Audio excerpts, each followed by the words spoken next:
Okay, now as the end of our basics introduction, let's talk a bit about tax planning. You know, especially in an international context, tax planning is, well, always a popular field of discussion. All the multinational groups do it. People have tax advisors for these purposes, even in a very small extent if they run a small business here in Germany or so. So, what is it all about? First, tax planning is only something which is perfectly legal, so where you don't hide things to the fiscal office, but just make clever use of the opportunities which you have under the law. So, tax planning means if you have the choice between several ways to act, then you take the one way which leads to the lowest tax burden, naturally only under the condition that the economic outcome is still comparable. So naturally minimizing your consumed taxes would be easy, just stop eating, drinking. But then naturally the economic outcome will worsen very, very strongly. You will die. Or minimizing your income tax would be easy, just have no income anymore. That's not desirable. So the only thing where tax planning makes sense is if you have two alternative ways how you can act, and if they lead both to the comparable income, but they are taxed differently, then it gets interesting. Because then you want to choose the way which causes the lower taxes. By the way, that's not illegitimate. It rather is a way to contribute to the improvement of tax legislation in the long run, because when the legislature finds out that more and more people are influenced in their choice of how they act by tax law, then they either have to remove the difference between the two alternatives and tax them, compare it in the same way. So then your tax system becomes fairer, or they must live with the fact that everybody avoids the higher tax way, and so again, in the end, things get more equal and fair. Yeah, what's the conclusion? Tax planning is only possible if the tax legislation treats different activities with similar outcome in a different way. But now the nice surprise, but if that is the case, tax planning is always or nearly always possible. If you have a choice, you will choose what leads to the lower tax, under the condition that the gross income doesn't change considerably. So let's think about an example. The most simple example is always that you think about setting up an enterprise. Now you know a corporation pays 15% corporation tax, plus they pay trade tax, let's say 14%. That depends, you know, on the city. Furthermore, when you take out the profit from the corporation, that will be a dividend. And the dividend is 25% tax on the gross amount. Or if you want to take out a given amount, then this is 75% of an unknown 100%. So you have to gross up the dividend by 1/3 to arrive at the amount before tax. So corporation tax, trade tax, and dividend tax will come up in the course of time. When you open up an enterprise and run it yourself as a natural person, as a sole trader, then you pay income tax in the full regular tax rate when the profit is made, and later when you withdraw the money from the enterprise, nothing happens, because the withdrawal of money from your own enterprise is no longer income for you, because the money already belonged to you. So if you take your own money from the one pocket and shift it to the other pocket, that doesn't make you richer. It's no longer income for you. So Here you have one tax which goes up to, in Germany at the moment, 45%, depending on your personal wealth. But then that's it. So you have to think about the alternatives. There you see, depending on the legal form, the tax rate conditions are different. And now that brings us to tax planning. Imagine you personally plan to open up an enterprise. You expect an annual profit of 500,000 and you need 100,000 for living, proud amount. And you expect you can leave the rest in the firm to reinvest it or at least to administer it there. And you don't need it as a dividend. Or if you will only extract it from the firm in 40 or 50 years when you retire. So this is your perspective, and now you have two alternatives. Either set up a sole tradership or set up a GmbH. So let us think about the sole tradership. If you are a sole trader, then you pay income tax on the profit and later nothing again. Furthermore, you will have to pay trade tax to your city, and let us imagine your city takes 420% tax rate, so to 420% on the trade profit, or better on 3.5%, as you learned already, on the trade profit. So we would have the following tax burden. The trade tax would be 420% on 3.5% of 500,000 minus a free allowance which you get as a sole trader. So the final tax burden would be approximately 69,898. The income tax comes on top according to the current tax tariff. In the year of 2021, this would be 207,625. Now, as you are a natural person, you can get credited a huge part of your trade tax burden. That would be 400% on 3.5% on your trade tax base, and that's 66,575. And so your overall tax burden under that alternative would end up as 210,948.50. That's it. Nothing else ever comes on top. That's if you run your enterprise as a sole trader. Now, running the thing as a GmbH. In that case, the GmbH has to pay on a profit of 500,000 euro first the corporation tax, then the trade tax.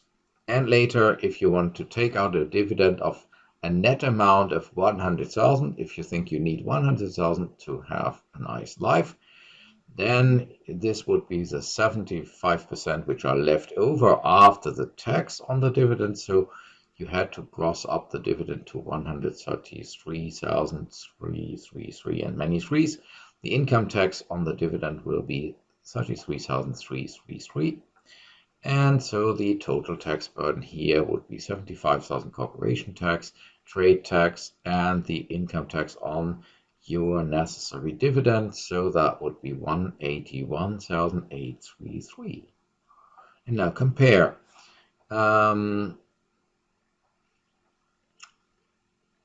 You have, by the way, left over now a certain part of your profit within the firm.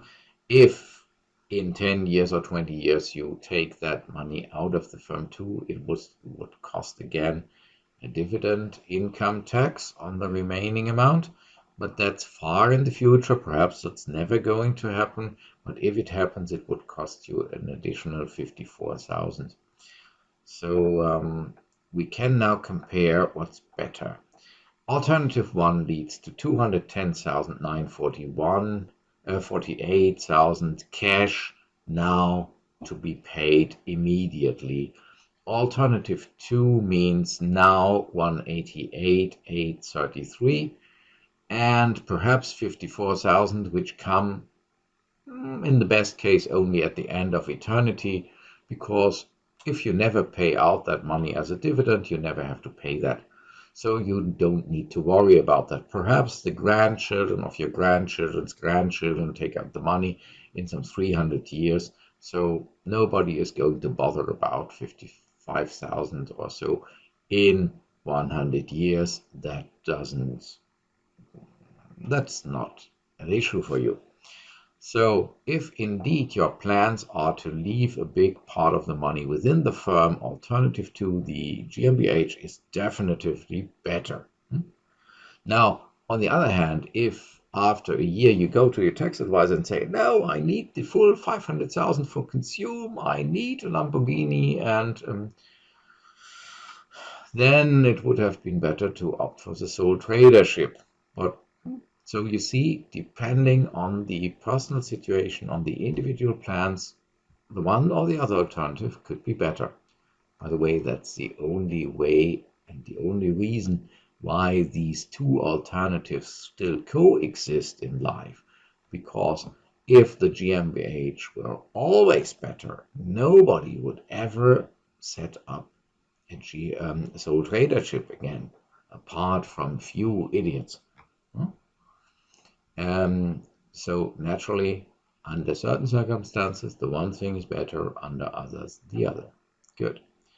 So it depends on your plans. That, by the way, is one of the reasons why people should always disclose their plans and wishes in a realistic way to their tax advisors, because if tax advisors don't know what you intend to do, what you expect to happen, then they can't give you a really good recommendation. Now, another example to show you again how one can choose and so influence your tax burden by clever tax planning.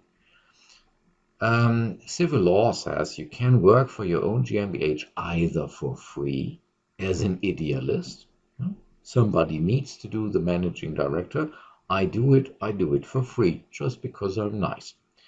Or the other alternative is you can make an employment contract so that you act for your own GmbH as its employee, an employed manager. That is fully recognized by tax law as long as you pay yourself not more than a market-conformed wage for a similar person with a similar qualification in the similar position. So the usual test for the adequacy under market conditions is, would the GmbH have been willing to pay the same amount to the person who is not you, who is not the shareholder, but an outsider? So if as long as you stay within the limits of what is conform with the market, you have the choice either to work for free or for a wage. And now let's compare the tax consequences. Imagine you have decided to run your GmbH, your business as a GmbH. The tax rate for dividends is 25%, and there no deductions are possible. So if you take out your 100,000 from your GmbH, it will be 25% on the gross dividend which you pay. Now, under the regular income tax, so all the other types of income which exist, income from employment, income from agriculture, etc., etc., that's different. There you can make personal deductions. And now imagine there you could get a basic allowance of approximately 9,500 euro tax-free. You could get a children's allowance of, in the total, I believe at the moment, approximately 5,400 euro. And now you have 3 children. And you get personal allowances for the so-called special expenses, in German Sonderausgaben. For example, health insurance costs in a necessary extent, state pension system contributions, so Deutsche Rentenversicherung, and that shall be 20,000. Now, naturally, you could earn approximately 35,000 euro without paying taxes, because you could approximately deduct or earn 35,000 euro without having to pay taxes. And now you ask yourself, why should I waste that tax deduction amounts? And so let's think about the alternative.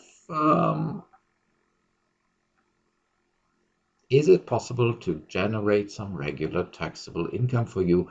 For example, let's think about manager's contract as an employee with your own GmbH, and a market confirmed salary would be 50,000. So now the GmbH pays you for your manager's work, and the consequences will be as follows. The GmbH would have to pay your salary, so its profit goes down from 500,000 to 450,000. So now corporation tax goes down correspondingly, 67,500, and trade tax also goes down correspondingly, 66,150. You have now income from employment, which is taxable by you because you get it under income tax law. Your tax base is 50,000 minus the 3 children's allowances minus the special expenses. What's left over is only 13,800. Now, as an employee, you can also deduct your work-related costs, and there is a minimum of 1,000, which is always assumed as given if you can't prove a higher amount. So we end up with 12,800 taxable income at maximum.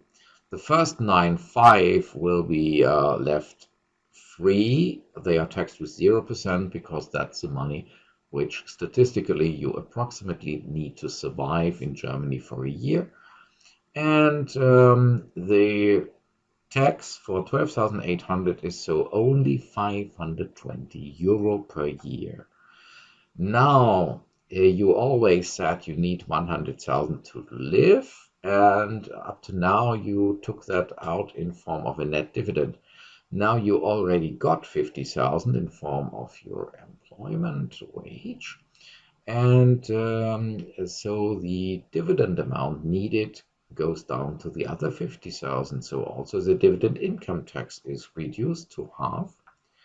And the total tax burden now would become corporation tax, etc., 150,000, 317 for the GmbH, and for you personally 520. If you add that up, it's 150,837. If you compare that to the former alternative, working for free, hey, that's saving nearly 20 or 30,000 euro. So naturally, designing your personal situation in a tax adequate way naturally helps. By the way, ladies and gentlemen, never be naive. There are many, many tax rules, and so never, after a short introductory lecture, never go and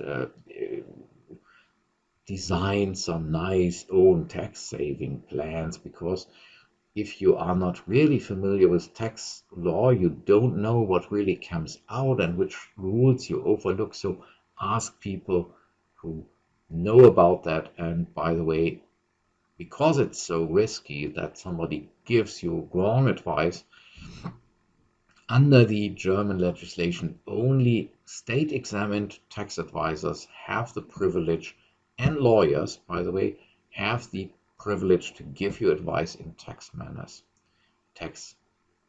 Not manners, tax affairs or so, tax matters. Yeah. So never take tax advice from somebody which you get in a pub over 2 beers as a serious thing, and never go out and give others tax advice and insist that they follow it. First, it would be illegal, at least if you claim money for it, and second, it would probably be rubbish. So be cautious. But you see the principle here. You have different alternatives to act. You choose the one which leads to the lowest tax outcome, because then your life is better. All that is perfectly legal and even legitimate, because the tax legislator, parliament, and the fiscal authorities, they all know you have these different ways to act, and they decided deliberately to treat them differently. And they knew your opportunity to act in this way, and they didn't bother about it. So they regarded this as possible, and they accepted it. Sometimes they even wanted it. Perhaps they have some ideas. They say, oh, perhaps corporation tax, that's roughly the same also in the long run. And if somebody wants a fairer outcome, then an employment contract might help. So we don't need to design corporation tax so devilishly clever that's always corresponding to the income tax burden which somebody could get, because we know if somebody behaves in a clever way, he or she can in the end obtain a just and fair outcome just by tax planning. And if somebody doesn't really care about it and says, okay, I don't care about it, I renounce on the employment contract solution, is too much bureaucracy for me, or I don't care about paying 5% more or so, well then, it's a free country. You have that right to do it this way and see it this way. Now, as this is an introduction for international things, by the way, and all the rest of the lecture from chapter 2 onwards, from the next one, will deal with specifically international questions. How does that work now in a cross-border context? Well, here you must see that tax planning lives from differences in tax rules. And now the inland tax rule and the tax rule of the other country will always be different. And now, if you act on a global scale, you always have the alternative to do something in the inland or do it in the other country. Or if the other country is not yet the optimum, there will be yet another country. There are over 200 countries and tax territories all over the world. So if you look for alternatives, there are many, many alternative activities outside there.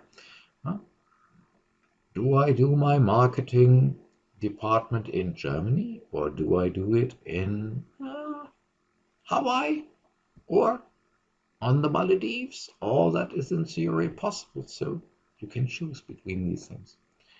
And one important thing is also that you must remember that contracts between a corporation and a shareholder or a related person are accepted by tax law as long as they are absolutely in line with market conditions. So if you pay fair prices to a company of your own group, that will be accepted.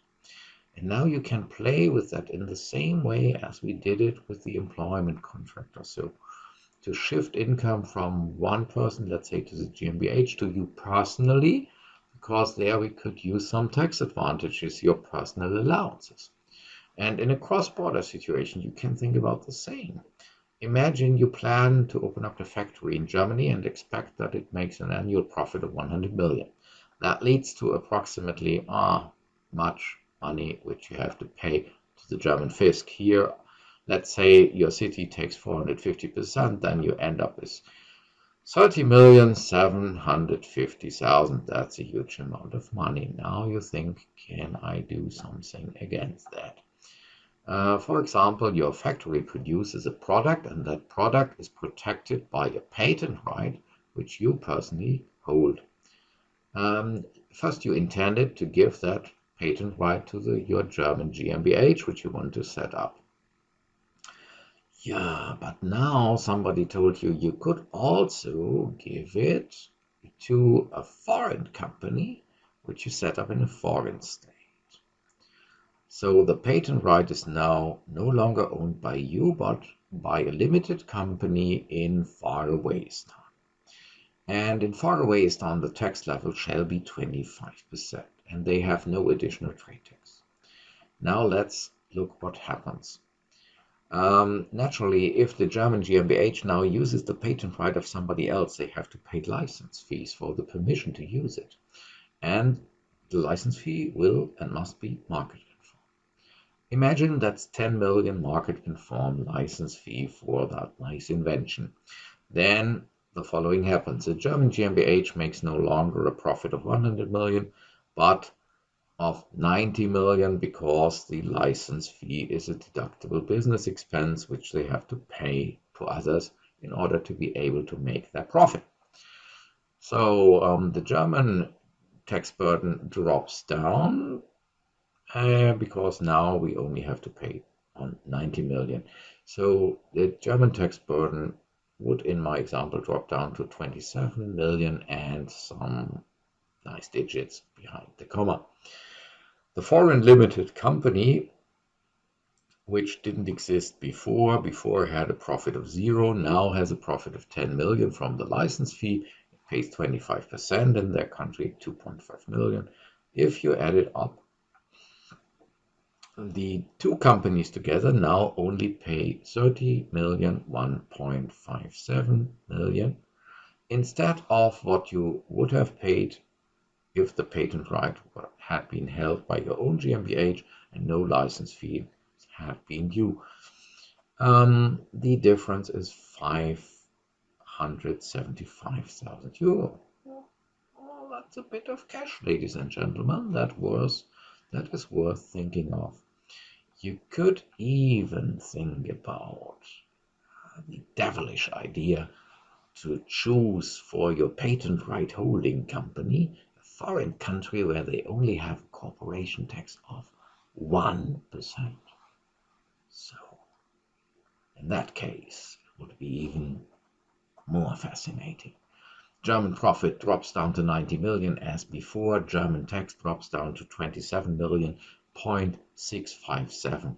But now the foreign limited company does not pay 2.5 million, but only 0.1 million, so 100,000 euro. In that case, you have a drastic falling down of the total tax burden. The two companies of your group now together pay only 27.757 million instead of 37.5 before. So 2.9 million have been saved just by cleverly shifting the patent right to a company in a very, very low tax country. And now that's something which perhaps might spoil the fun. Many countries reacted to such extreme tax saving constructions by a countermeasure. They want to deter people from using such extreme possibilities, and so many countries installed or introduced an additional tax for people who are shareholders of so-called tax haven companies. A tax haven or a tax harbor or a tax oasis is a country where you are safe, relatively safe from high taxes. That's why it's a tax haven, a tax harbor, or a tax oasis because it's like an oasis in the desert. There you have a good life. Well, in many cases, if you are a shareholder of a company which invests or exists in a tax haven country, your state takes revenge by just inventing an additional kind of punitive tax that the shareholder is taxed with an additional extra tax which makes the investment in the tax oasis country unattractive. So here probably an additional tax of some nearly 3 million would be demanded from the shareholder just due to the fact that this shareholder is a shareholder of a tax haven company. So probably our first example where you shifted your money to another country which took a still decent tax of 25% would in the final effect go better than this very extreme attempt to save taxes. Naturally, then tax experts try to find tax investment or tax constructions where you can set up a company in a country with a very low tax without triggering that additional shareholders tax haven tax, and then things get really, really complicated. But you see, the basic principle how it works is you just look for which different activities do I have, and then you choose the best one. And now the interesting thing is, whereas in Germany you have the choice between corporation tax or sole tradership, here in a global scale, you have the choice between getting active in Germany or in the Maldives or on Hawaii or in South Africa or hundreds of alternatives where you always or nearly always end up with a different tax treatment.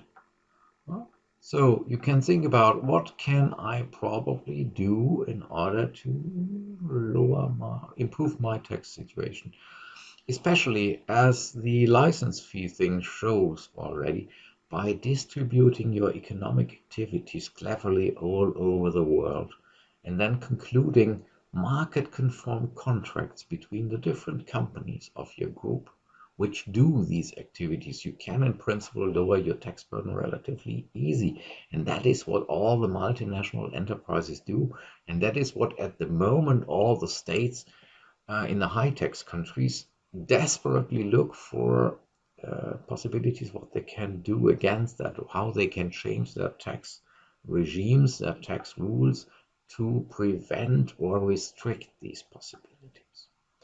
Huh? Very often the idea is you can outsource all the activities which you don't need to do at a given location to another country. For example, imagine your German factory must have its production in Germany, but you also need a marketing department. And really nobody says that it's a God-given rule that the marketing department has to be inside your factory. Very often you would also say marketing is something which should be done by expert.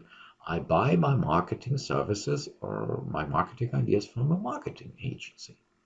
And now it's only a small step to say, okay, and I'm going to set up my own marketing professional agency, but I'm not going to set it up in Frankfurt. I'm going to set it up somewhere overseas in a very, very nice country where you have strand and the sun and Bacardi.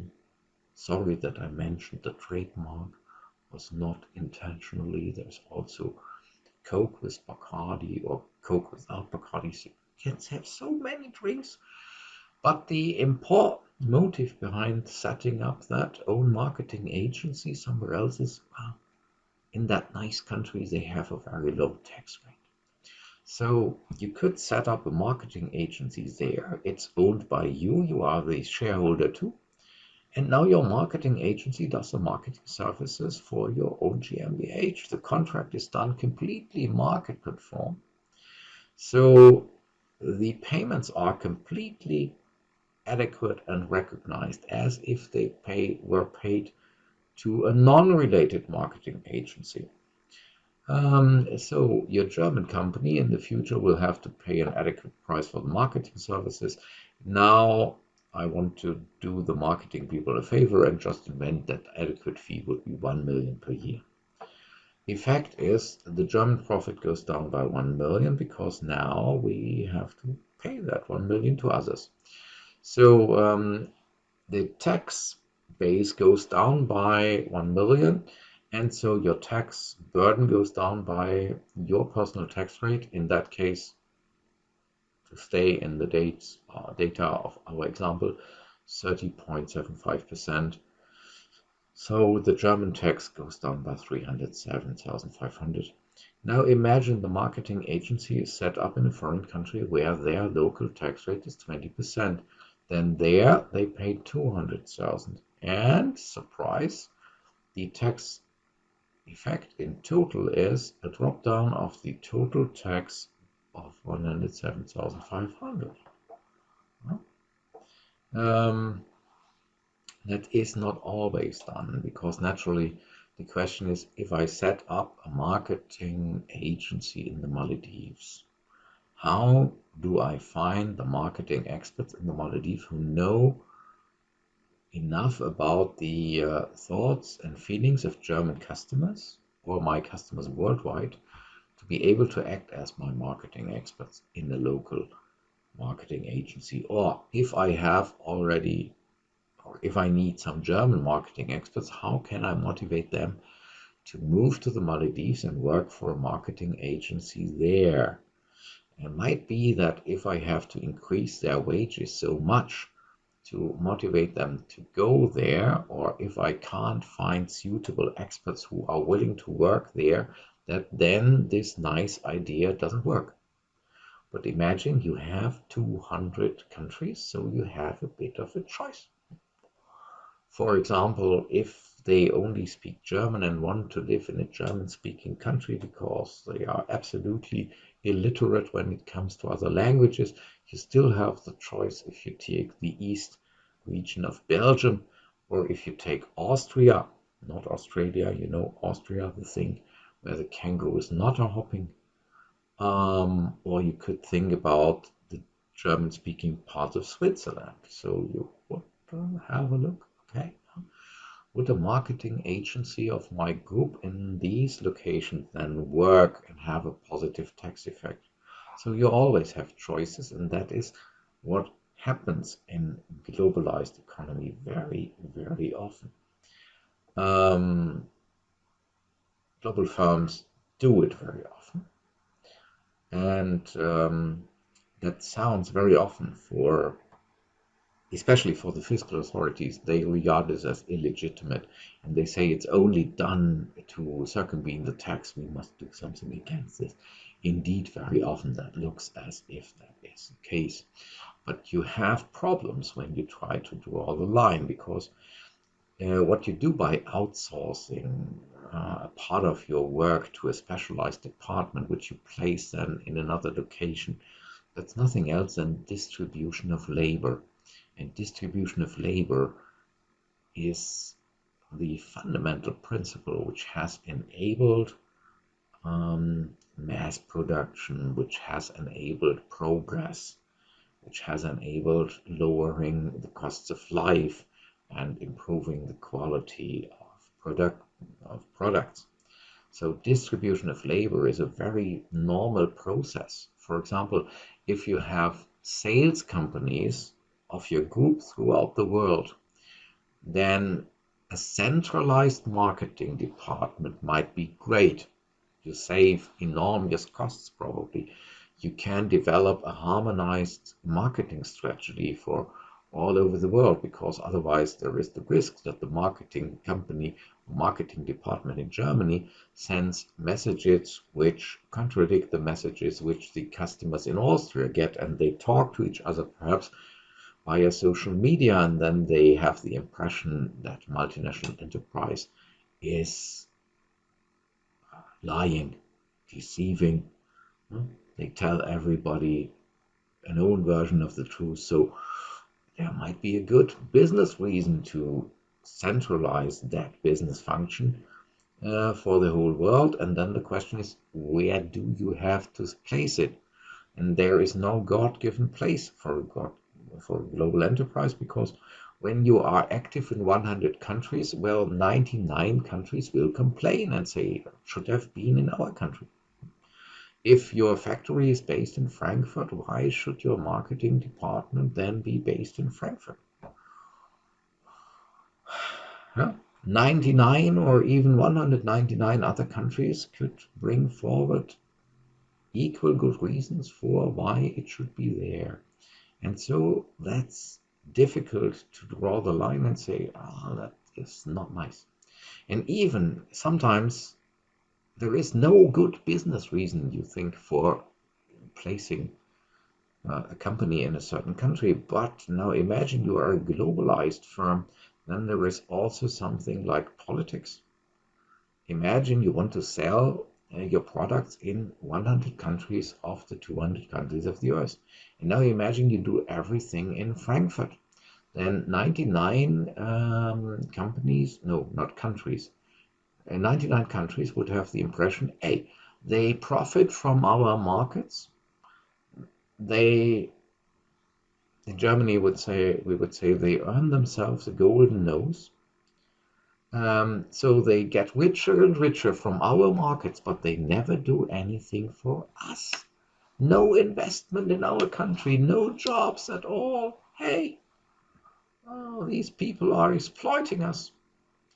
So it might even be that the management of a multinational enterprise probably thinks, for political reasons, although there is no convincing business reason, we should place some 10 or 100 jobs of the group somewhere in farawayistan. Just that they can get the feeling, yes, we are a part of that group. We are not only the object of their earning money, but we are also a part of the group. So if the group, if the enterprise flourishes, that also means something positive for our economy. And so that makes things more and more difficult. Where do you draw the line? That is, by the way, a relatively unsolved problem worldwide. And there are many, many discussions underway because as this becomes more and more professional by globalization and more enterprises do make use of these possibilities, the high taxing countries more and more come under pressure and they want to draw limits in order to keep up their personal tax base, which is, on the other hand, also understandable. So, at the moment, on an international level, many efforts are undertaken to enforce coordination between different states, to agree perhaps on minimum levels of tax so that the business motives for distribution of labor and outsourcing gain more weight in the final decisions again and all that. But it's a very, very interesting time in which we live under that aspect. Okay.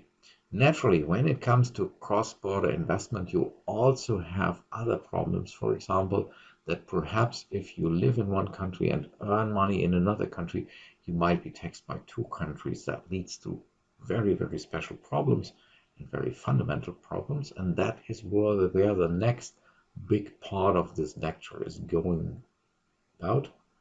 And naturally, that is reserved for the next small video or even for the next series of videos which are going to come.